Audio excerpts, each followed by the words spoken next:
ચાલો વિદ્યાર્થી મિત્રો, હવે આપણે પ્રકરણ 2 નું સ્વાધ્યાય જોઈએ. તો 2.1 નીચે આપેલ ગતિના ઉદાહરણો પૈકી કયા ઉદાહરણમાં તંત્રને આશરે બિંદુવત પદાર્થ ગણી શકાય? એ, બે સ્ટેશન વચ્ચે વગર ઝટકે ગતિ કરતી ટ્રેન. બી, સરળતાથી કોઈ વર્તુળ માર્ગ પર સાયકલ ચલાવતી વ્યક્તિના માથા પર બેઠેલ કોઈ વાંદરો. સી, જમીન પર અથડાઈને તીવ્ર વળાંક લેતો સ્પિન થતો ક્રિકેટનો દડો. ડી, ટેબલની કિનારી પરથી ખસીને પડતું બીકર. તો હવે અહીંયા આગળ આપણે સરખામણી કરવી પડશે. ધારો કે અહીંયા લખ્યું છે કે બે સ્ટેશન વચ્ચે વગર ઝટકે ગતિ કરતી ટ્રેન. તો આ ટ્રેનને તમે બિંદુવત પદાર્થ ગણી શકો કે નહીં? તો બે સ્ટેશનની વચ્ચે ગતિ કરતી ટ્રેન લેવાની છે. તો બે સ્ટેશન વચ્ચેનું અંતર જે છે એ 100, 200, 400 કિલોમીટર હોય અને ટ્રેન જે છે એની લંબાઈ મીટરમાં હોય. બરોબર, 200-400 મીટર બહુ તો એવા કેસની અંદર આપણે ચોક્કસપણે ટ્રેનને બિંદુવત લઈ શકીએ. પછી વર્તુળ માર્ગ પર સાયકલ ચલાવતો કોઈ વ્યક્તિ હોય તો એ વર્તુળ માર્ગનો જે પરિઘ છે એ પરિઘની સરખામણીમાં વાંદરો જે છે એનું પરિમાણ ખૂબ નાનું થશે. તો આપણે એ કેસમાં પણ વાંદરાને બિંદુવત પદાર્થ લઈ શકીએ. તો એ અને બી માં આપણે બિંદુવત પદાર્થ ગણી શકીશું. બરોબર. હવે સી અને ડી, તો જમીન પર અથડાઈને તીવ્ર વળાંક લેતો સ્પિન થતો ક્રિકેટનો દડો. તો જમીન પર અથડાઈ ગયા પછી, તો જમીન પર અથડાય ત્યારે વિકેટની લગભગ નજીક હોય. તો હવે વિકેટ જે છે એટલે કે જમીન પર અથડાયા પછી સ્ટમ્પનું અંતર, એની સરખામણીમાં તમે દડો અત્યંત સૂક્ષ્મ લઈ શકો નહીં. એટલે ત્યાં આપણે એને બિંદુવત ગણી શકીશું નહીં. અને ટેબલની કિનારી પરથી ખસીને પડતું બીકર, તો ટેબલનું જે ટોપ હોય, ઉપરનો ભાગ હોય, એની સરખામણીમાં એની ઉપર મૂકેલું બીકર જે છે એ ખૂબ નાનું ગણી શકાય નહીં. તો આપણે અહીં પણ તેને બિંદુવત પદાર્થ ગણી શકીશું નહીં. ક્લિયર મિત્રો? હવે 2.2 બે બાળકો એ અને બી તેમની શાળા ઓ થી, આ ઓ શાળા છે અહીંયા, અનુક્રમે તેમના ઘેર પી અને ક્યુ પરત ફરી રહ્યા છે. આ પી અને ક્યુ તેમના ઘરના સ્થાન બતાવ્યા છે અક્ષ ઉપર, જેનો સ્થાન વિરુદ્ધ સમય x વિરુદ્ધ t નો આલેખ આકૃતિમાં દર્શાવેલ છે. નીચે કૌંસમાં દર્શાવેલ સાચી નોંધ પસંદ કરો. એ, બી અથવા એ કે એ અથવા બી કરતા શાળાની નજીક રહે છે. બી, બી કરતા એ કે એ કરતા બી શાળાએથી વહેલી શરૂઆત કરે છે. સી, બી કરતા એ કે એ કરતા બી ઝડપથી ચાલે છે. ડી, એ અને બી એક જ જુદા જુદા સમયે ઘેર પહોંચે છે. ઈ, એ અથવા બી રસ્તા પર બી અથવા એ થી એક વખત બે વખત આગળ નીકળી જાય છે. તો આલેખ ઉપરથી આપણે આ બધા પ્રશ્નોના જવાબ આપીએ. તો આ આપણો આલેખ છે. બરોબર. અહીંયા ડી બિંદુ પાસે આલેખ છેદે છે. હવે જુઓ કે આપણને કહ્યું છે પહેલો પ્રશ્ન કે બી એ કરતા અથવા તો એ બી કરતા શાળાની નજીક રહે છે. તો આની અંદર શું થશે? તો હવે અહીંયા તમે જુઓ કે આ શાળા છે ઓ થી પી નું અંતર એ ઓ થી ક્યુ કરતા ઓછું છે. એનો મતલબ એ થયો કે બી કરતા એ સ્કૂલની વધુ નજીક રહે છે. હવે બીજો પ્રશ્ન લઈએ કે બી કરતા એ કે એ કરતા બી શાળાએથી વહેલી શરૂઆત કરે છે. તો સમયના આલેખમાં જુઓ, એ ટી બરાબર 0 સમયે શરૂઆત કરે છે અને બી એ થોડા સમય પછી શરૂઆત કરે છે. એનો મતલબ એ થયો કે એ સ્કૂલેથી બી કરતા વહેલો નીકળ્યો છે. હવે ત્રીજો પ્રશ્ન જોઈએ આપણે બી કરતા એ કે એ કરતા બી ઝડપથી ચાલે છે, તો એક્સ વિરુદ્ધ ટી ના આલેખનો ઢાળ જે છે ઝડપનું મૂલ્ય આપે છે. તો આલેખ ઉપરથી તમે જોઈ શકો છો કે બી નો જે આલેખ છે એનો ઢાળ એના આલેખ કરતા મોટો છે. એનો મતલબ એ થયો કે બી ની ઝડપ એ કરતા વધુ છે. હવે એ અને બી એક જ અથવા જુદા જુદા સમયે ઘરે પહોંચે છે, તો આલેખ ઉપરથી તમે જોઈ શકો છો કે બંને એક જ સમયે ઘેર પહોંચે છે. પછી એ અને બી રસ્તા પર બી અને એ થી એક વખત બે વખત આગળ નીકળી જાય છે, તો તમે જોઈ શકો છો આલેખ ઉપરથી કે બી ની ઝડપ વધારે છે, એટલે બી એ ને એક વખત ઓવરટેક કરે છે, કારણ કે તમારો આલેખ જે છે એ એક જ વખત ક્રોસ થાય છે એકબીજાને. 2.3 એક મહિલા સવારે 9 કલાકે પોતાના ઘરેથી 2.5 કિલોમીટર દૂર આવેલા પોતાના કાર્યાલય પર 5 કિલોમીટર પ્રતિ કલાકની ઝડપે સીધી સડક પર ચાલીને જાય છે. ત્યાં તે સાંજે 5 કલાક સુધી રહે છે અને 25 કિલોમીટર પ્રતિ કલાકની ઝડપે ગતિ કરતી ઓટો રિક્ષામાં પોતાના ઘરે પરત ફરે છે. યોગ્ય સ્કેલમાં પસંદ કરીને મહિલાની ગતિ માટે એક્સ વિરુદ્ધ ટી નો આલેખ દોરો. હવે જુઓ કે સ્ત્રીને ઘરેથી ઓફિસ જતા કેટલો સમય લાગશે, તો સમય બરાબર અંતર ભાગ્યા વેગ. હવે 2.5 કિલોમીટર દૂર એનું કાર્યાલય છે, એટલે અંતર 2.5 કિલોમીટર અને વેગ એનો 5 કિલોમીટર પ્રતિ કલાક છે. તો સમય લાગશે 2.5 ભાગ્યા 5 એટલે કે અડધો કલાક.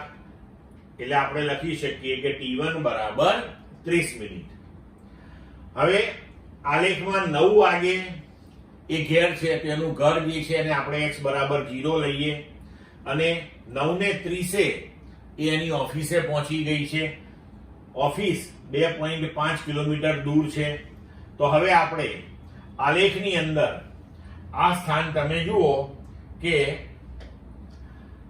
આ બી થી શરૂ કરી અને આ એ 0 થી શરૂ કરીને 2.5 કિલોમીટર અને અહીંયા 30 મિનિટની અંદર એને આ અંતર કાપ્યું છે. બરોબર. હવે આપણે આગળ જોઈએ કે તે 9:30 થી 5 વાગ્યા સુધી ઓફિસમાં રહે છે. તો આ સમયગાળા દરમિયાન એ ઓફિસમાં ને ઓફિસમાં જ છે, એટલે કે ઘરથી 2.5 કિલોમીટર જ છે. તો 10 વાગે, 11 વાગે, 12 વાગે, 1 વાગે, 2 વાગે, 3 વાગે ને 4 વાગે અને 5 વાગે તો ઓફિસમાં ને ઓફિસમાં છે, એટલે આપણો આલેખ આ એ થી બી સુધીનો થશે. હવે 5 વાગ્યા પછી એ ઓફિસથી નીકળે છે અને 25 કિલોમીટર પ્રતિ કલાકની ઝડપથી ઓટો રિક્ષામાં ઘેર જાય છે. તો હવે તમે જુઓ કે પાછા ફરતી વખતે 25 કિલોમીટર પ્રતિ કલાકની ઝડપ છે, તો સમય કેટલો લાગશે, તો કે 2.5 કિલોમીટર અંતર કાપવાનું છે, વેગ 25 કિલોમીટર પ્રતિ કલાક, તો 1/10 કલાક. બરોબર. એનો મતલબ કે 6 મિનિટનો સમય લાગશે. તો 5 વાગે ને 6 મિનિટે એના ઘેર પહોંચી જશે. બરોબર. તો અહીંયા ઓફિસેથી એ 5 વાગે નીકળે તો 5 વાગે ને 6 મિનિટે, એટલે કે આપણો આ ભાગ જે છે આલેખનો બી થી સી સુધી એ એની પાછા ફરવાની આખી જે જર્ની છે એ બતાવે છે. તો ક્લિયર મિત્રો, આ થઈ ગયો આખો આલેખ તેની મુસાફરી માટેનો. 2.4 એક દારૂડિયો એક સાંકડી ગલીમાં 5 પગલા આગળ ભરે છે અને 3 પગલા પાછળ ભરે છે. ત્યારબાદ ફરીથી 5 પગલા આગળ ભરે છે અને 3 પગલા પાછળ ભરે છે. આ રીતે તે ચાલતો રહે છે. તેનું દરેક પગલું 1 મીટર લંબાઈનું અને તે માટે 1 સેકન્ડ જેટલો સમય લે છે. તો તેની આ ગતિ માટે એક્સ વિરુદ્ધ ટી નો આલેખ દોરો. આલેખીય રીતે કે અન્ય કોઈ રીતે નક્કી કરો કે તેની ગતિનો પ્રારંભ બિંદુથી 13 મીટર દૂર આવેલા ખાડામાં તે કેટલા સમય બાદ પડશે. ચાલો હવે ગણતરી કરીએ આપણે કે પ્રત્યેક ડગલામાં કપાતું અંતર તમને 1 મીટર આપ્યું છે અને પ્રત્યેક ડગલા માટેનો સમય જે છે એ 1 સેકન્ડ છે. તો હવે જુઓ, t બરાબર 0 સેકન્ડે એને શરૂઆત કરી. એ વખતનું સ્થાન એનું આપણે x બરાબર 0 મીટર લઈએ. હવે એ 5 ડગલા આગળ ભરે છે. એનો મતલબ કે એ 5 મીટર આગળ ગયો. દરેક ડગલું ભરતા 1 સેકન્ડ લાગે છે. તો 5 સેકન્ડે એ 5 મીટરે હશે. પણ હવે શું કરે છે કે 5 ડગલા આગળ ભરે છે અને પછી લથડિયા ખાતો ખાતો 3 ડગલા પાછો આવે છે. તો 5 માંથી 3 બાદ કરીએ તો હવે 2 મીટર ઉપર આવ્યો, પણ સમય તો આગળ જ ચાલવાનો છે. એટલે 3 ડગલા એને ભર્યા તો બીજી 3 સેકન્ડ થઈ, એટલે કે હવે કુલ સમય થયો 8 સેકન્ડ. ફરી પાછો 5 ડગલા આગળ વધે તો 2 વત્તા 5 એટલે કે 7 મીટરે એ પહોંચ્યો. ફરી 5 સેકન્ડ વધી એટલે 8 વત્તા 5 એટલે કે 13 સેકન્ડ થઈ કુલ. ફરી પાછો 3 ડગલા પાછો આવ્યો તો 7 માંથી 3 જાય તો 4 મીટરે એ પહોંચી ગયો. ફરી પાછી 3 સેકન્ડ તો આગળ જ વધી એટલે કે 16 સેકન્ડે એ 4 મીટરે હશે. ફરી પાછો એ 5 ડગલા આગળ ભરે તો એ 9 મીટરે પહોંચ્યો. 5 સેકન્ડ વધી ગઈ તો 21 સેકન્ડ એટલે કે 21 સેકન્ડે 9 મીટરે હશે. ફરી પાછો 3 ડગલા પાછો આવે તો 9 માંથી 3 બાદ કરીએ તો 6 મીટરે. 3 સેકન્ડ વધી તો 21 ને 3 24. પાછો 5 ડગલા આગળ ગયો એટલે 6 ને 5 11. 5 સેકન્ડ વધી તો 24 ને 5 29. ફરી પાછો 3 ડગલા પાછળ આવ્યો તો 11 માંથી 3 જાય તો 8 મીટરે. 3 સેકન્ડ પાછી વધી એટલે 32 સેકન્ડ. હવે ફરી પાછો 5 ડગલા આગળ ગયો તો 13 મીટરે. 5 સેકન્ડ વધી તો 37. હવે 13 મીટર દૂર ખાડો આવેલો છે. હવે ખાડામાં તો પડી ગયો કારણ કે 13 મીટરે પહોંચી ગયો. હવે પાછા આવવાનો સવાલ નથી ઉભો થતો. બરોબર? તો આ ગણતરી સમજ પડી ગઈ મિત્રો. તો હવે એનો આલેખ દોરીએ. તો આલેખ જુઓ કે 5 સેકન્ડે 5 મીટર. ફરી પાછું 8 સેકન્ડે આ 3 મીટર નીચે ગયું એટલે 8 એ 2 13 એ 7. તો આ બધા યામો આપણે આવી રીતના અહીંયા બિંદુવત ગોઠવી દઈએ અને પછી તેને જોડી દઈએ તો આવો આકૃતિમાં દર્શાવ્યા મુજબનો આપણને આલેખ મળશે. અને એવો 37મી સેકન્ડે 37 સેકન્ડે અંતે ખાડામાં પડી જશે. ક્લિયર મિત્રો? હવે 2.5 સુરેખ રાજમાર્ગ પર 126 કિલોમીટર પ્રતિ કલાક જેટલી ઝડપે દોડી રહેલી એક કાર 200 મીટર અંતર કાપીને ઊભી રાખવી છે તો કારનો નિયમિત પ્રતિ પ્રવેગ કેટલો હોવો જોઈએ?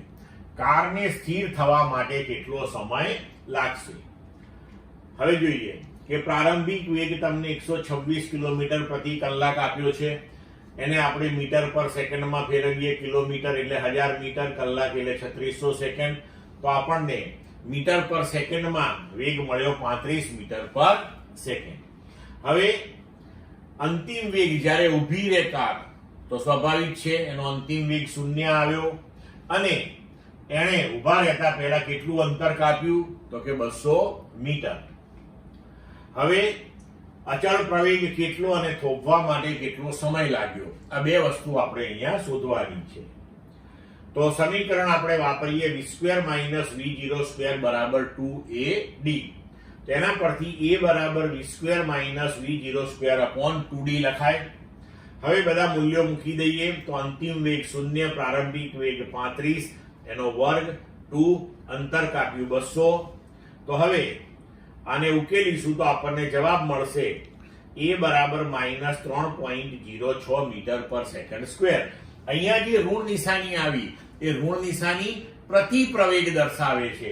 તો આપણે ઉપર લખી શકીએ કે પ્રતિ પ્રવેગ બરાબર 3.06 મીટર પર સેકન્ડ સ્ક્વેર. પણ તમે જ્યારે પ્રતિ પ્રવેગ લખો ત્યારે અહીંયા ઋણ નિશાની કરવાની નહીં. હવે જુઓ, સમય શોધવાનો છે તો આપણે સમીકરણ વાપરી શકીએ v બરાબર v0 વત્તા at, કારણ કે એ તો મળી ગયો હવે આપણને. હવે અંતિમ વેગ v0 v0 35 વત્તા a નું મૂલ્ય -3.06 ઇન્ટુ t. હવે આમાં આપણે t ને સમીકરણનો કર્તા બનાવીએ અને ઉકેલ મેળવીએ તો સમય મળશે આપણને 11.44 સેકન્ડ. ક્લિયર મિત્રો? 2.6 કોઈ એક ખેલાડી 29.4 મીટર પર સેકન્ડની પ્રારંભિક ઝડપથી એક દડાને ઉર્ધ્વ દિશામાં ફેંકે છે. એ દડાની ઉર્ધ્વ દિશાની ગતિ દરમિયાન પ્રવેગની દિશા કઈ હશે? બી તેની ગતિના મહત્તમ ઊંચાઈવાળા બિંદુએ દડાનો વેગ અને પ્રવેગ કેટલા હશે? સી દડાની મહત્તમ ઊંચાઈવાળા બિંદુએ સ્થાન x બરાબર 0 મીટર અને t બરાબર 0 સેકન્ડ તથા શિરોલંબ નીચે તરફની દિશાને x અક્ષની ધન દિશા તરીકે પસંદ કરો. આ પસંદગીના સંદર્ભે દડાની ઉર્ધ્વ દિશાની ગતિ અને અધો દિશાની ગતિ માટેના સ્થાન, વેગ અને પ્રવેગના ચિહ્નો દર્શાવો. દડો કેટલી મહત્તમ ઊંચાઈએ પહોંચશે અને કેટલા સમય બાદ ખેલાડીના હાથમાં પાછો આવશે? જી 9.8 મીટર પર સેકન્ડ સ્ક્વેર અને વાયુનો અવરોધ અવગણવાનો છે આપણે. ચાલો હવે આનો ઉકેલ મેળવીએ. તો પદાર્થને તમે જ્યારે ફેંકો ત્યારે ગુરુત્વાકર્ષી ક્ષેત્રની અંદર ગુરુત્વાકર્ષણ બળની અસર હેઠળ ગતિ કરે. તો કોઈ પણ પદાર્થ જ્યારે ગુરુત્વાકર્ષી ક્ષેત્રમાં ગુરુત્વાકર્ષી બળની અસર હેઠળ હોય ત્યારે તેનો પ્રવેગ એ હંમેશા ગુરુત્વ પ્રવેગ હોય અને એ હંમેશા અધો દિશામાં પૃથ્વીના કેન્દ્ર તરફ જ હોય. બરાબર? એટલે એ જે છે એમાં આપણે લખી શકીએ કે પ્રવેગની દિશા એ અધો દિશામાં હશે. હવે તેની ગતિના મહત્તમ ઊંચાઈવાળા બિંદુએ, તો જ્યારે મહત્તમ ઊંચાઈએ પહોંચે ત્યારે તેનો વેગ 0 થાય અને પ્રવેગ, તો પ્રવેગ તો ગુરુત્વ પ્રવેગ જ રહેવાનો છે. એટલે વેગ 0 અને ગુરુત્વ પ્રવેગ g જેટલો પ્રવેગ અધો દિશામાં મળશે આપણને. હવે આપણે મહત્તમ ઊંચાઈવાળા સ્થાનને x બરાબર 0 અને એને t બરાબર 0 સેકન્ડ લેવાનું અને શિરોલંબ નીચે તરફની દિશાને આપણે x અક્ષની ધન દિશા ગણવાની છે. એ ગણીને આપણે સ્થાન, વેગ અને પ્રવેગના ચિહ્નો લખીએ તો ઉર્ધ્વ દિશામાં પ્રક્ષિપ્ત સ્થાનની સંખ્યા ધન આવશે, ઋણ વેગથી સંજ્ઞા ઋણ આવશે તથા પ્રવેગની સંખ્યા શું થઈ જશે? ધન. કારણ કે તમે નીચેથી ઉપર ફેંકો તો x બરાબર 0 ઉપર છે અને નીચે તરફ ધન, એટલે કે 1 2 3 4 બધું ધન હોય તો તમે 10 થી ફેંક્યો અને 5 પહોંચ્યો તો એ ધન 5 જ હશે. એટલે સ્થાન ધન આવશે પણ વેગની દિશા જે છે એ ઉપર તરફની છે તો ઉપર તરફની દિશાને આપણે ઋણ ગણવાના છીએ અને પ્રવેગ તો ગુરુત્વ પ્રવેગ એ અધો દિશામાં છે અને એ દિશાને આપણે ધન ગણી છે એટલે પ્રવેગ જે છે એની સંજ્ઞા ધન થશે. હવે અધો દિશાની ગતિ માટે સ્થાનની સંજ્ઞા ધન, વેગની સંજ્ઞા પણ ધન અને પ્રવેગની સંજ્ઞા પણ ધન થશે. બરોબર છે? હવે ડી, તો આપણે એને મહત્તમ ઊંચાઈએ કેટલો પહોંચશે અને પાછો વ્યક્તિના હાથમાં કેટલા સમય બાદ આવશે એ જોવાનું છે. તો ધારો કે પદાર્થને મહત્તમ ઊંચાઈએ પહોંચતા લાગતો સમય t છે અને પદાર્થને પ્રાપ્ત કરેલી મહત્તમ ઊંચાઈ h છે. તો પ્રારંભિક વેગ v0 બરાબર 29.4 મીટર પર સેકન્ડ એ ઉર્ધ્વ દિશામાં, એટલે આપણે માઇનસ લીધો, એ આપણે ધન લીધો કારણ કે અધો દિશાને આપણે ધન ગણી, અંતિમ વેગ 0 થઈ જશે. તો પ્રાપ્ત કરેલી મહત્તમ ઊંચાઈ v² v0² બરાબર 2ad સમીકરણ પરથી આપણે લખી શકીએ કે 0 માઇનસ 29.4 એનો વર્ગ બરાબર 2 ગુણ્યા 9.8 ગુણ્યા h, તો h આપણને મળી -44.1 મીટર. હવે v બરાબર v0 વત્તા at પરથી આપણે લઈએ સમય, તો 0 બરાબર -29.4 વત્તા 9.8, તો t અહીંયા 9.8 t. t ને સૂત્રનો કરતા બનાવી દઈએ તો સમય આપણને મળશે 3 સેકન્ડ. હવે 3 સેકન્ડ જો ઉપર જતા લાગે તો 3 સેકન્ડ પાછી નીચે આવતા લાગે તો જે તે જ બિંદુએ પાછા ફરતા તેને ટોટલ કેટલો સમય લાગે? તો 3 સેકન્ડ ઉપર જતા, 3 સેકન્ડ નીચે આવતા, તો 6 સેકન્ડ થયું. મતલબ કે 6 સેકન્ડના અંતે તે ખેલાડીના હાથમાં પાછો આવશે. ક્લિયર મિત્રો? હવે સ્વાધ્યાય 2.7 નીચે આપેલ કથનોને ધ્યાનપૂર્વક વાંચી ઉદાહરણ અને કારણ સહિત તે સાચા છે કે ખોટા તે દર્શાવો. કણની એક પારિમાણિક ગતિમાં કોઈ એક ક્ષણે તેની ઝડપ શૂન્ય હોવા છતાં તેનો પ્રવેગ અશૂન્ય હોઈ શકે છે. સાચું છે. તો આપણે જો પદાર્થને ઉર્ધ્વ દિશામાં ફેંકીએ તો મહત્તમ ઊંચાઈએ જ્યારે પહોંચે ત્યારે તેનો વેગ શૂન્ય થાય, પણ તેનો પ્રવેગ તો ગુરુત્વ પ્રવેગ જેટલો હોય જ. બી, ઝડપ શૂન્ય હોવા છતાં તેનો વેગ અશૂન્ય હોઈ શકે. ના, ખોટું છે. એ શક્ય જ નથી, કારણ કે ઝડપ એ વેગનું મૂલ્ય દર્શાવે છે. તો ઝડપ શૂન્ય હોય તો વેગનું મૂલ્ય શૂન્ય થાય, તો વેગ શૂન્ય જ થાય. સી, ઝડપ અચળ હોય તો પ્રવેગ હંમેશા શૂન્ય હોય. સાચું છે, કારણ કે સુરેખ માર્ગે આપણે એક પારિમાણિક ગતિ લીધી છે. તો જો ઝડપ અચળ હોય તો પછી ઝડપની અંદર ફેરફાર એટલે કે વેગનો ફેરફાર શૂન્ય આવે, તો પછી પ્રવેગ હંમેશા શૂન્ય જ મળે. હવે પ્રવેગના ધન મૂલ્ય માટે ગતિ હંમેશા વધતી હોય છે, તો એ ખોટું છે. જો ધન દિશામાં જતા હોય, બરોબર, તો વેગનું મૂલ્ય વધતું જાય તો પ્રવેગ ધન આવે, બરોબર.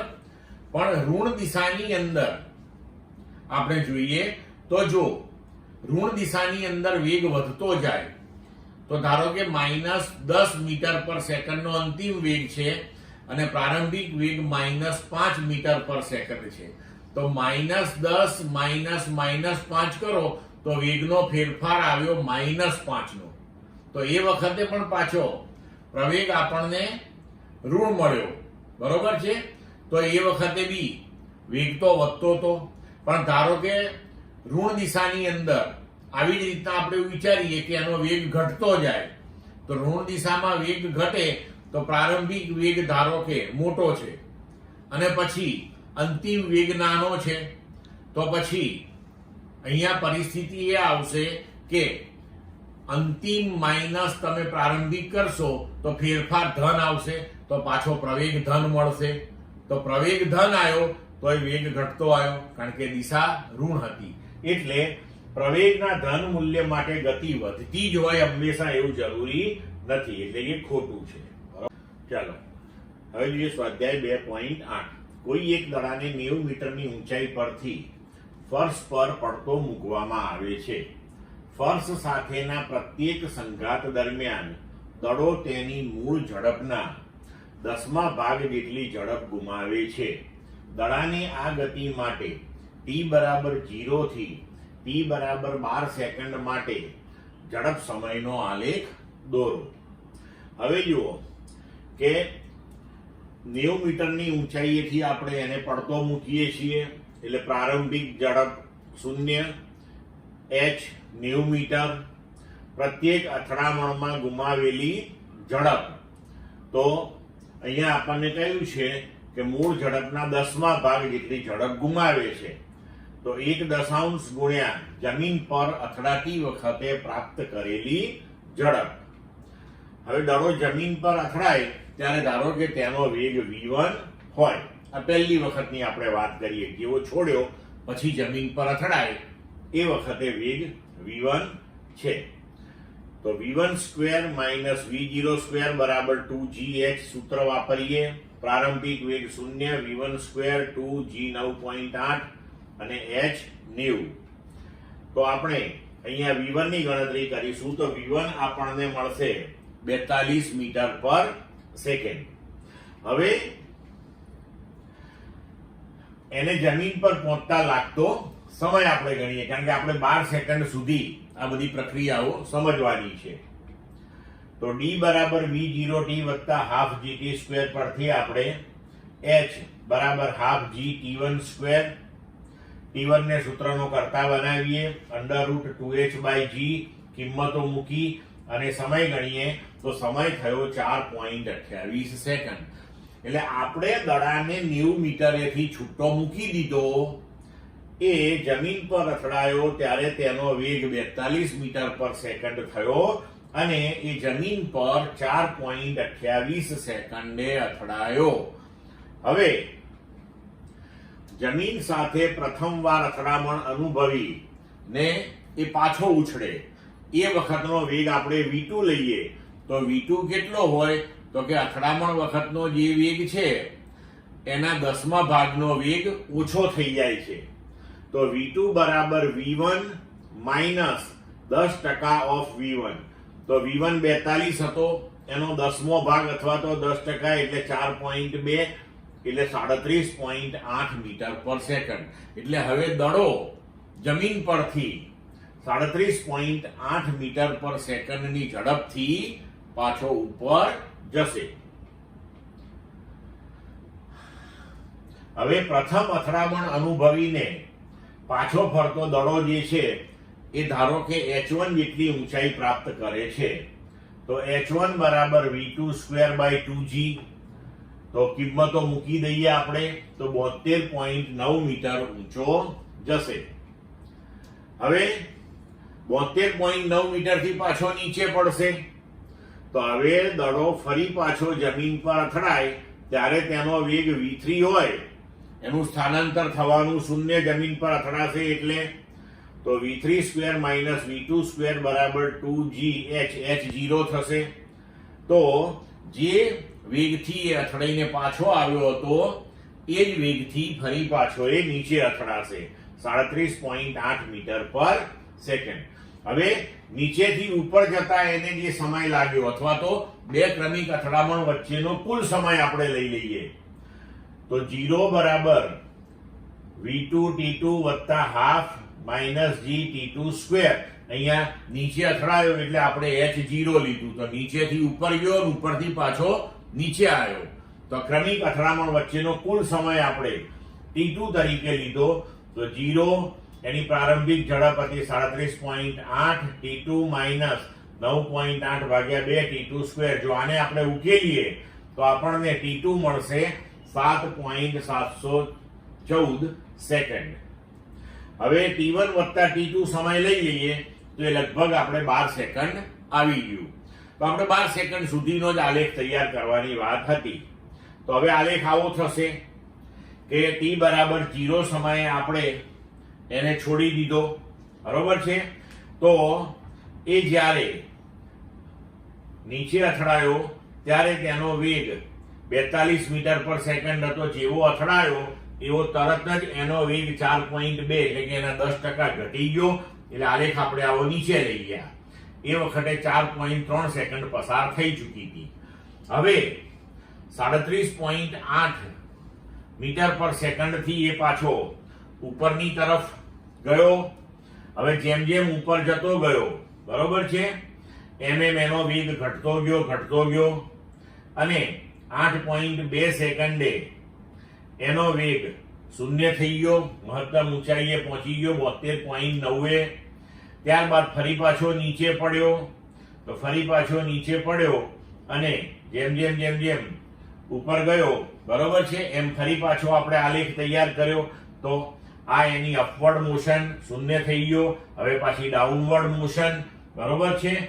તો ફરી પાછો 37.8 મીટર પર સેકન્ડનો વેગ થશે એટલે પાછો નીચે અથડાશે. પણ એ વખતે લગભગ 12 સેકન્ડ પતી ગઈ એટલે આપણે હવે આલેખ અહીં સુધીનો દોરવાનો. હવે અહીંયા જે 10%નો ઘટાડો આવી અને ફરીથી પાછો ઉછળે તો એ હવે આપણે ગણવાનું નથી. ક્લિયર મિત્રો? હવે 2.9 ઉદાહરણ સહિત બંને તફાવત સ્પષ્ટ કરો. એ કોઈ એક સમયગાળામાં સ્થાનાંતરનું માન, જેને ઘણીવાર અંતર પણ કહે છે, એને કોઈ કણ દ્વારા આટલા જ સમયગાળામાં કાપેલ કુલ પથ લંબાઈ. કોઈ એક સમયગાળામાં સરેરાશ વેગનું માન અને એટલા સમયગાળા માટે સરેરાશ ઝડપ. આપેલ સમયગાળા માટે કણની સરેરાશ ઝડપને કુલ પથ લંબાઈ અને સમયગાળાના ગુણોત્તર વડે વ્યાખ્યાયિત કરવામાં આવે છે. એ અને બી બંને માટે દર્શાવો કે બીજી રાશિ પ્રથમ રાશિ કરતા મોટી કે તેના જેટલી જ છે. સમાનતાનું ચિહ્ન ક્યારે સાચું હશે?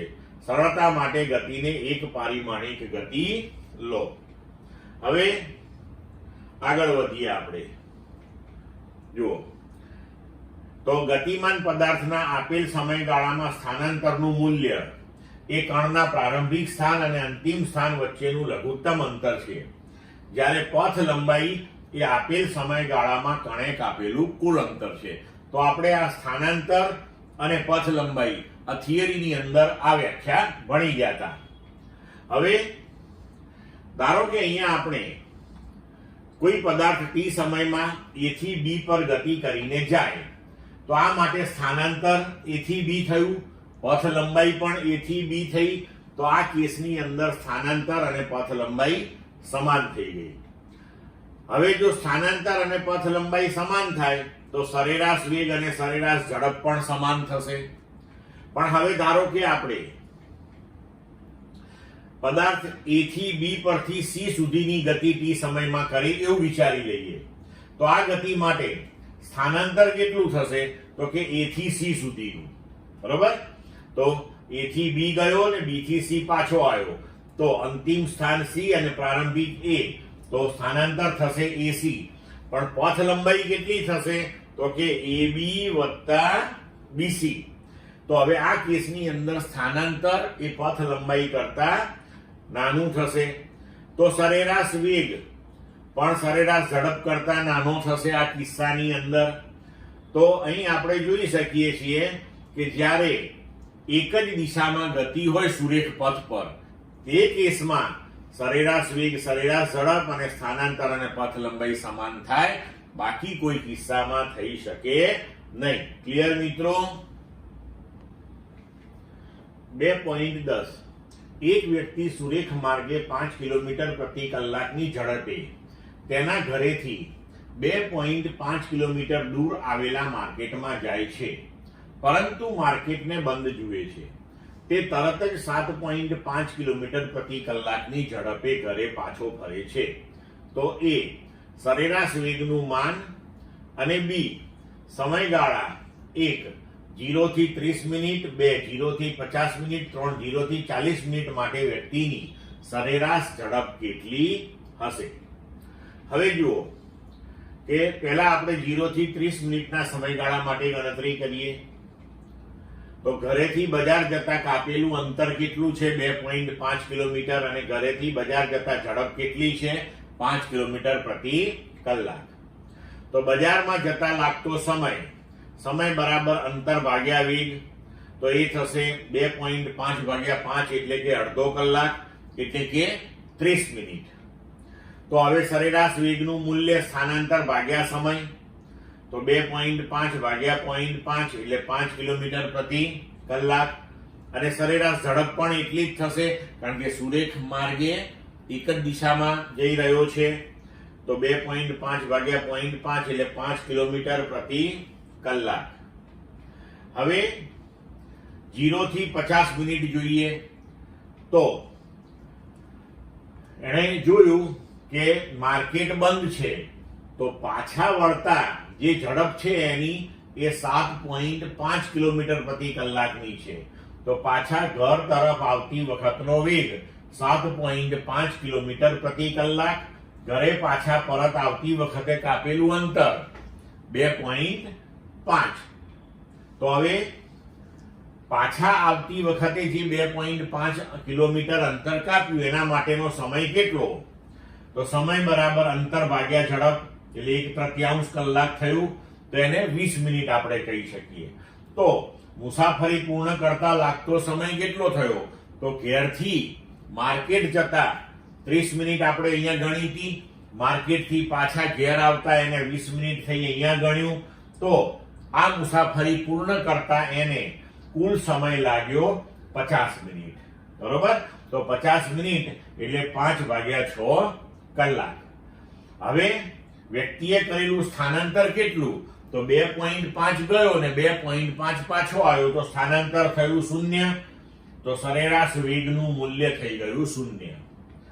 પણ હવે સરેરાશ ઝડપ લઈએ આપણે, તો કાપેલું કુલ અંતર 2.5 ગયો ને 2.5 પાછો આવ્યો, તો પથ લંબાઈ અથવા તો કુલ અંતર થયું 5 કિલોમીટર. તો સરેરાશ ઝડપ બરાબર પથ લંબાઈ ભાગ્યા સમય. તો આ થયું 6 કિલોમીટર પ્રતિ કલાક. હવે આપણે જોઈએ 0 થી 40 મિનિટના સમયગાળા માટે. તો ઘરથી માર્કેટ જવામાં 30 મિનિટ તો થઈ હતી એને. હવે ત્યાંથી પાછો ફર્યો તો બાકીની 10 મિનિટમાં એને શું પ્રક્રિયા કરીએ જોઈએ. તો માણસ ઘરથી બજારમાં જવા માટે લીધેલો સમય 30 મિનિટ આપણે ગણેલો છે. તો પાછા ફરતા ગતિ કરવા માટે મળેલો કેટલો સમય થયો? તો કે 40 ઓછા 30 બરાબર 10 મિનિટ. તો 10 મિનિટમાં કાપેલું અંતર, તો પાછા ફરતી વખતનો વેગ 7.5 કિલોમીટર પ્રતિ કલાક છે. 10 મિનિટ એટલે 10 ભાગ્યા 60 કલાક એટલે 1.25 કિલોમીટર અંતર એને ઘર તરફ કાપ્યું. હવે માણસે કાપેલું સ્થાનાંતર, તો 2.5 કિલોમીટર ગયો ઘરથી માર્કેટથી પાછો ઘર તરફ 1.25 કિલોમીટર અંતર કાપ્યું એને, તો સ્થાનાંતર થયું 1.25. તો સરેરાશ વેગ થયો 1.25 ભાગ્યા 2/3 બરાબર 1.875 કિલોમીટર પ્રતિ કલાક. કારણ કે કુલ સમય આપણે 40 મિનિટ એટલે 2/3 કલાક. હવે સરેરાશ ઝડપ એટલે કુલ અંતર, તો કુલ અંતર કેટલું? 2.5 ઘરથી માર્કેટ ગયો ને માર્કેટથી ઘર તરફ 1.25. તો 2.5 વત્તા 1.25 ભાગ્યા 2/3. આને સોલ્વ કરીશું તો જવાબ મળશે 5.625 કિલોમીટર પ્રતિ કલાક. ક્લિયર મિત્રો? 2.11 સ્વાધ્યાય પ્રશ્ન 2.9 અને 2.10 માં આપણે સરેરાશ ઝડપ અને સરેરાશ વેગ વચ્ચેનો તફાવત કાળજીપૂર્વક સ્પષ્ટ કર્યો. તાત્ક્ષણિક ઝડપ અને તાત્ક્ષણિક વેગ માટે આવા તફાવત પર વિચાર કરવો આવશ્યક નથી.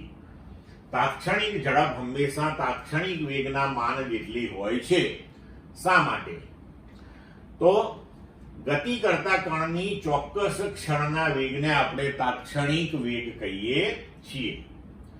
હવે અહીં કિસ્સામાં જો સમયગાળો નાનો લઈએ તો કોઈ ચોક્કસ ક્ષણે સ્થાનાંતરનું મૂલ્ય કણની પથ લંબાઈ જેટલું જ થતું હોય છે અને તેથી તાત્ક્ષણિક વેગ અને તાત્ક્ષણિક ઝડપ સમાન બને અને તેની વચ્ચેનો કોઈ તફાવત રહેતો નથી. ક્લિયર મિત્રો? 2.12 આકૃતિમાં દર્શાવેલ આલેખો A થી D ધ્યાનથી જુઓ અને કારણ સહિત જણાવો કે તે પૈકી કયો આલેખ એક પારિમાણિક ગતિ કરતા કણ માટે શક્ય નથી. આ 4 આલેખ આપણને આપેલા છે. હવે જુઓ કે પ્રથમ આલેખ, એના પરથી આપણે જોઈ શકીએ કે સમયના એક જ મૂલ્ય માટે સ્થાનના 2 મૂલ્યો મળે છે, જે એક પારિમાણિક ગતિ માટે શક્ય નથી. જો આપણે અહીંયા આગળ જોઈએ કે આ એક સમય માટે આપણે વિચારીએ તો આપણે x અક્ષને સમાંતર જો અહીંયા રેખા દોરીએ તો એ આલેખને 2 બિંદુએ છેદે. હવે આ 2 બિંદુથી આપણે x અક્ષ ઉપર લંબ દોરીએ તો તમે જુઓ કે આ સમયે તમને આ 2 સ્થાન મળ્યા. તો એક જ સમયે કણના 2 સ્થાન કોઈ દિવસ હોઈ શકે નહીં. એટલે એક પારિમાણિક ગતિ માટે આ ખોટું છે. હવે બીજું કે બીજો આલેખ વેગ વિરુદ્ધ સમયનો છે. તો સમયના એક મૂલ્ય માટે વેગના ધન અને ઋણ એમ 2 મૂલ્યો મળે. જુઓ કેવી રીતે? ધારો કે આ સમય આપણે લઈ લઈએ અને હવે વેગને સમાંતર આપણે અહીંયા રેખા બનાવીએ તો એક વેગનું મૂલ્ય આ મળે અને બીજું આ મળે. તો આ સમયે વેગના તમને 2 મૂલ્યો, એક ધન અને એક ઋણ એવા મળ્યા, જે એક પારિમાણિક ગતિ માટે ક્યારેય શક્ય નથી. હવે ત્રીજો આલેખ, તો ઝડપ વિરુદ્ધ સમય. તો હવે ઝડપ જે છે એ પથ લંબાઈ ભાગ્યા સમય છે. તો પથ લંબાઈ કોઈ દિવસ ઋણ હોય નહીં. તો અહીંયા ઝડપ તમારી જુઓ આ ઋણ વિભાગમાં જાય છે અહીંયા આગળ. તો ઝડપ ક્યારેય ઋણ ના હોય, એ હંમેશા ધન જ હોય. એટલે આ આલેખ પણ શક્ય નથી. હવે ચોથો આલેખ જોઈએ આપણે. તો કુલ પથ લંબાઈ હંમેશા વધતી જ હોય, એ કોઈ દિવસ ઘટે નહીં. તો અહીંયા તમે જુઓ, પથ લંબાઈ વધી ફરી પાછી ઘટી આ વિભાગની અંદર, તો આ શક્ય નથી. તો ગતિ કરતા કણ માટે કદી પણ સમયના વધવા સાથે પથ લંબાઈ ઘટે નહીં. એટલે આ ચારમાંથી એક પણ આલેખ એક પારિમાણિક ગતિ માટે સાચો નથી. શું થયું? ચલો હવે જોઈએ સ્વાધ્યાય 2.13. આકૃતિમાં કણની એક પારિમાણિક ગતિ માટે x વિરુદ્ધ t આલેખ દર્શાવેલ છે. આલેખ પરથી એમ કહેવું સાચું છે કે t 0 માટે કણ સુરેખ માર્ગે અને t 0 માટે પરવલય માર્ગે ગતિ કરે છે. જો ના, તો આ આલેખ માટે યોગ્ય ભૌતિક સંદર્ભનો અભિપ્રાય આપો. તો આપણે આવું કહી શકીએ નહીં કે એમ કહેવું સાચું નથી કે t 0 માટે કણ સુરેખ પથ પર ગતિ કરે છે અને t 0 માટે કણ પરવલય આકારના પથ પર ગતિ કરે છે. એવું ના કહી શકાય. કેમ? કારણ કે x વિરુદ્ધ t નો જે આલેખ છે એ કણનો માર્ગ દર્શાવતો નથી. આલેખ ઉપરથી આપણે જોઈ શકીએ છીએ, જુઓ કે t<0 માટે કણનું સ્થાન બદલાતું નથી, x બરાબર 0 જ રહે છે. એનો મતલબ કે t બરાબર 0 સમયથી ઓછા સમય એટલે કે એની પહેલાના સમય સુધી કણ સ્થિર છે એવું કહી શકાય. અને પછી સમયની સાથે એનું સ્થાનાંતર ખૂબ ઝડપથી વધી રહ્યું છે. તો આ કિસ્સો કેવો હોઈ શકે કે જો ટાવરની ટોચ ઉપર આપણે કોઈ પદાર્થ રાખેલો હોય તો t બરાબર 0 એનું સ્થાન 0, x બરાબર 0 લઈ લઈએ, આપણે સંદર્ભ સ્થાન x લઈએ.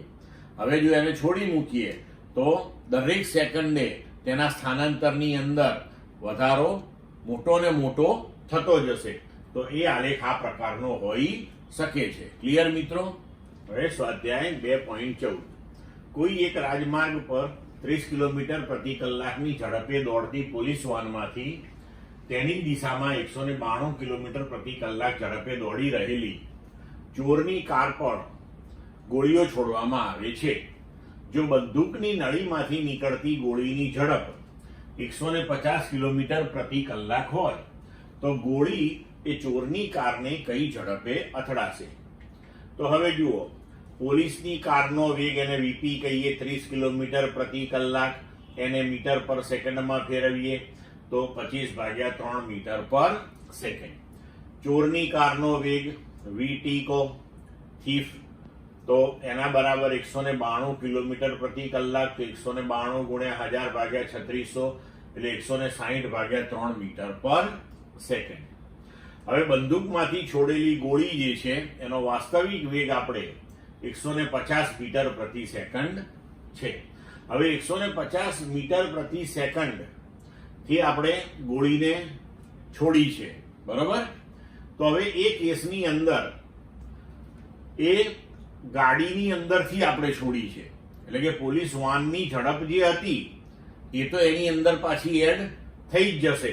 એટલે હવે શું થશે કે ગોળીનો વેગ જે છે એ પોલીસની વાનનો વેગ વત્તા ગોળી જ્યારે વાનની અંદર આપણે બેઠેલા હતા ને છોડી એ વેગ, તો 25/3 વત્તા 150 એટલે 475/3 મીટર પર સેકન્ડ. તો ચોરની કારને અથડાતી વખતે બંદૂકની ગોળીનો વેગ બરાબર ગોળીનો ચોરની કારની સાપેક્ષનો વેગ. તો VBT એટલે કે ગોળીનો ચોરની કારની સાપેક્ષનો વેગ બરાબર ગોળીનો વેગ ઓછા ચોરની કારનો વેગ બરાબર 475/3 માઇનસ 160/3 બરાબર 315/3. તો VBT બરાબર 105 મીટર પ્રતિ સેકન્ડ થશે. ક્લિયર મિત્રો? પણ અહીંયા ધ્યાન રાખજો, આ નીકળતી ગોળીનો જે ઝડપ આપણે લખી છે એ એકચ્યુઅલી 150 કિલોમીટર પ્રતિ કલાક લખાઈ ગઈ છે, એ આપણે લેવાની છે 150 મીટર પ્રતિ સેકન્ડ, એટલે આને મીટર પ્રતિ સેકન્ડ તમે ગણજો. ચલો હવે જોઈએ સ્વાધ્યાય 2.15. નીચે આકૃતિમાં આપેલ આલેખો માટે યોગ્ય પરિસ્થિતિ સૂચવો. આપણને 3 આલેખ આપ્યા છે. એક x વિરુદ્ધ t નો છે, બીજો v વિરુદ્ધ t નો છે અને ત્રીજો a વિરુદ્ધ t નો છે. તો હવે જુઓ કે એ આલેખ, તો જમીન પર સ્થિર પડેલા એક દડાને લાત મારવામાં આવે છે. આ દડો સ્થિર પડ્યો, તો જુઓ એ સુધી એના સ્થાનમાં કોઈ ફેરફાર થયો નહોતો. હવે તમે એને લાત મારો છો તો આલેખમાં એ તેની સ્થિતિ દર્શાવે છે. દડો C સ્થાને અથડાઈને પાછો ફરે છે, પછી એનું સ્થાનાંતર બદલાયું. સામે કોઈ દિવાલ છે માનો કે, ત્યાંથી અથડાઈ અને પાછો પડ્યો. તો આલેખ પરથી જોઈ શકાય છે કે પાછા ફરતી વખતે તેની ઝડપ પ્રારંભિક ઝડપ કરતા ઓછી છે, કારણ કે CB નો ઢાળ એ AC ના ઢાળ કરતા ઓછો છે. હવે x વિરુદ્ધ t ના આલેખનો ઢાળ ઝડપનું મૂલ્ય આપે છે, આપણને ખબર છે, અને આલેખનો EF ભાગ દર્શાવે છે કે હવે દડો બીજી દિવાલ દ્વારા અટકી ગયો છે. એટલે કે તમારી પાસે પગમાં દડો પડ્યો છે, તમે એને લાત મારી, સામેની દિવાલે ગયો, અથડાયો, પાછો આવ્યો અને પછી સ્થિર થઈ ગયો. તો આ પ્રકારેની કોઈ ગતિ હોવાના ચાન્સીસ છે. બરોબર. હવે બીજો આલેખ જોઈએ, v વિરુદ્ધ t. તો આ આલેખ મુક્ત પતન પામતા દડાનો કિસ્સો દર્શાવે છે. દડો જમીન પર ચોક્કસ સમયગાળે અથડાય, પાછો ઉપર જાય, પાછો અથડાય, આમ સતત ચાલ્યા કરે અને પ્રત્યેક અથડામણમાં તેનો વેગ જે છે એ સતત ઘટતો જાય. તો એ પ્રમાણેનો આ આલેખ હોઈ શકે છે. હવે ત્રીજો આલેખ પ્રવેગ વિરુદ્ધ સમયનો. તો આલેખ દર્શાવે છે કે પદાર્થ શરૂઆતમાં નિયમિત વેગથી ગતિ કરે છે, કારણ કે પ્રવેગ એનો 0 છે. હવે તેનો પ્રવેગ ટૂંકા સમયગાળામાં વધીને 0 થઈ જાય છે અને ત્યારબાદ પદાર્થ અચળ વેગથી ગતિ કરે છે. તો એનું ઉદાહરણ આપણે લઈએ કે જ્યારે ક્રિકેટનો દડો નિયમિત ઝડપથી ગતિ કરતો હોય ત્યારે બેટ વડે તેને ટૂંકા સમયગાળામાં ફટકારીએ અને પ્રવેગ વધીને પછી 0 થાય, પછી દડો અચળ ઝડપથી ગતિ કરતો થઈ જાય, તો તે સ્થિતિ આ આલેખની હોઈ શકે છે. ક્લિયર મિત્રો? સ્વાધ્યાય 2.16. આપેલ આકૃતિમાં એક પારિમાણિક સરળ આવર્ત ગતિ માટે x વિરુદ્ધ t આલેખ દર્શાવેલ છે. આ ગતિ વિશેનો વિગતવાર અભ્યાસ તમે પ્રકરણ 14 માં કરશો, એટલે કે સરળ આવર્ત ગતિ માટેનો અભ્યાસ. સમય t બરાબર 0.3 સેકન્ડ, 1.2 સેકન્ડ, -1.2 સેકન્ડ માટે કણના સ્થાન, વેગ અને પ્રવેગના ચિહ્નો શું હોઈ શકે છે? તો હવે જોઈએ. તો જુઓ આ આપણો આલેખ. હવે સરળ આવર્ત ગતિ કરતો કોઈ કણ હોય તો તેના પ્રવેગનું સૂત્ર છે a બરાબર -ω². x જ્યાં ઓમેગા કોણીય આવૃત્તિ છે, જે અચળાંક છે, એટલે કે a ચલે છે -x. આપણે યાદ રાખવાનું, જ્યારે 14મા પ્રકરણમાં સરળ આવર્ત ગતિ ભણીશું ત્યારે આ વસ્તુ આપણે સાબિત કરીશું. બરોબર. હવે વેગ v બરાબર આપણે લખીએ છીએ dx/dt. હવે જુઓ કે t બરાબર 0.3 સેકન્ડ. તો t બરાબર 0.3 સેકન્ડ એટલે એ ક્યાંક અહીંયા હોય. બરોબર. તો એ વખતે x નું મૂલ્ય આપણે આલેખ ઉપર જઈએ અને x અક્ષ ઉપર જઈએ, એટલે કે x વાળી અક્ષિસ ઉપર, તો અહીંયા ઋણ બતાવે છે, તો x એ ઋણ દિશામાં છે. હવે જો તમે અહીંયા આગળ t બરાબર 0.3 સેકન્ડ વાળા આલેખના બિંદુ ઉપર જો તમે સ્પર્શક દોરો તો એ સ્પર્શકનો ઢાળ તમને વેગ આપે. તો અહીંયા સ્પર્શક જે છે એનો ઢાળ તમને ઋણ મળશે, તો વેગ ઋણ આવશે. અને એ ચલે છે -x, તો તમારો x ઋણ આવ્યો, તો એ તમારો શું આવશે? ધન આવશે. હવે 1.2 સેકન્ડ. તો 1.2 સેકન્ડ આપણી અહીંયા ક્યાંક લઈ શકીએ આપણે. તો ત્યાંથી આપણે આલેખ ઉપર જઈએ અને આલેખ ઉપરથી આ x નું મૂલ્ય લઈએ, તો x ધન આવ્યું અહીંયા આગળ, તો x ધન છે.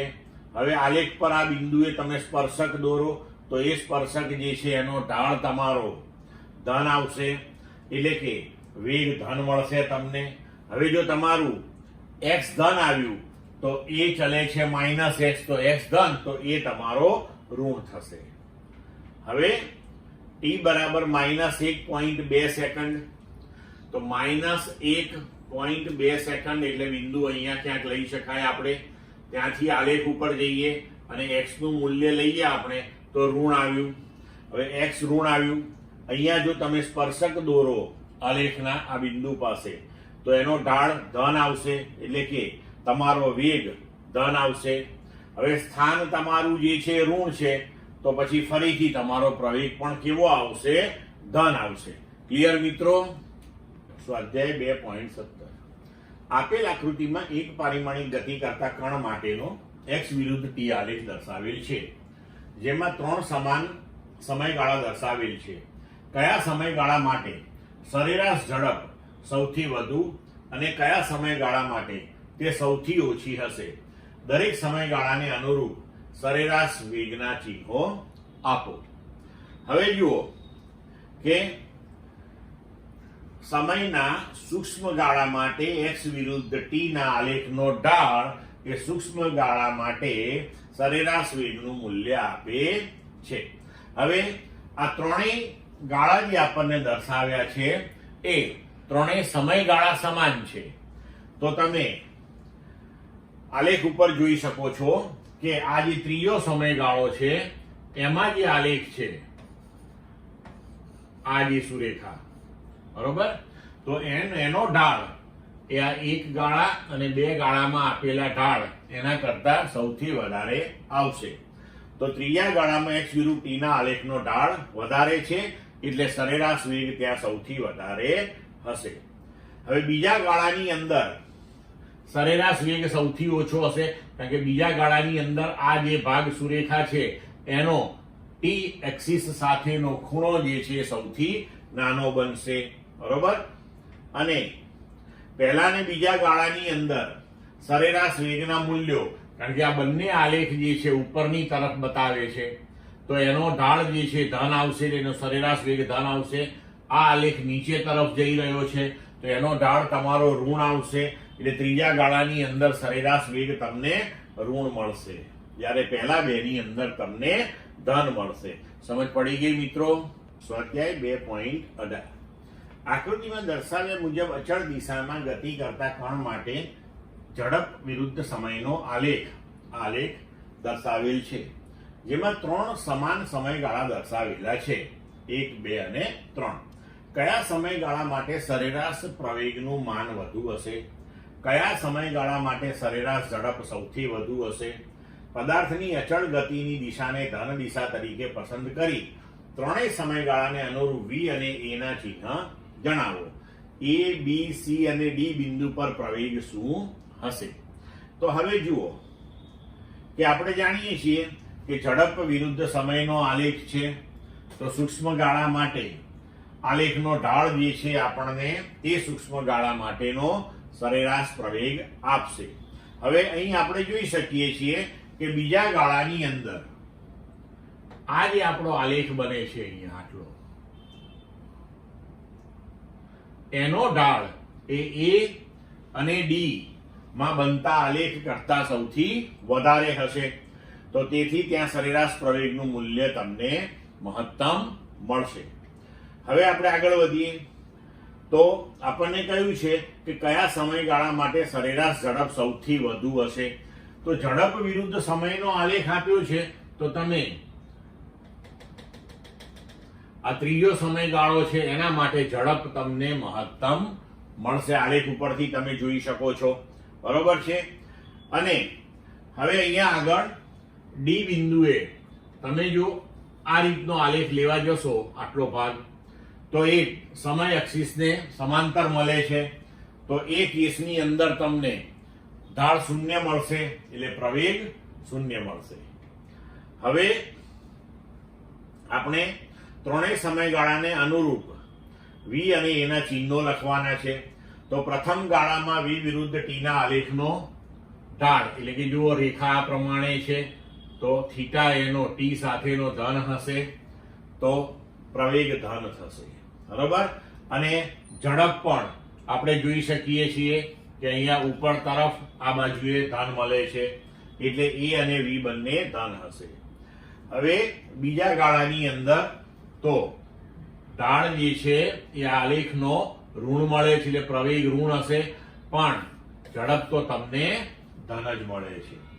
અને ત્રીજા ગાળાની અંદર અહીંયા જે આટલો ભાગ છે આલેખનો એ ટી ને સમાંતર છે, એટલે ઢાળ શૂન્ય છે તો પ્રવેગ પણ શૂન્ય છે, પણ ઝડપ તમે જુઓ તો ત્રીજા ગાળાની અંદર પણ ઝડપ અહીંયા આપણને ધન મળે છે. હવે વી વિરુદ્ધ ટી ના આલેખ પરના એબીસીડી બિંદુઓ પાસે આલેખ સમય અક્ષને સમાંતર આવશે. જુઓ કેવી રીતે કે તમે એ બિંદુ અહીંયા લઈ લો તો ત્યાં તમે સ્પર્શક દોરો, બી બિંદુએ તમે સ્પર્શક દોરો, સી બિંદુએ તમે સ્પર્શક દોરો અને ડી બિંદુએ તમે સ્પર્શક દોરો. તો આ બધા જ સ્પર્શકો જે છે એ સમય અક્ષને સમાંતર છે, એટલે કે બધા જ સ્પર્શક માટે તમે ઢાળ શોધશો તો એ કેવા મળશે? શૂન્ય મળશે. તો આ દરેક બિંદુઓ પાસે પ્રવેગનું મૂલ્ય આપણને શૂન્ય મળશે. તો સ્વાધ્યાય પૂર્ણ થયું મિત્રો આપણું.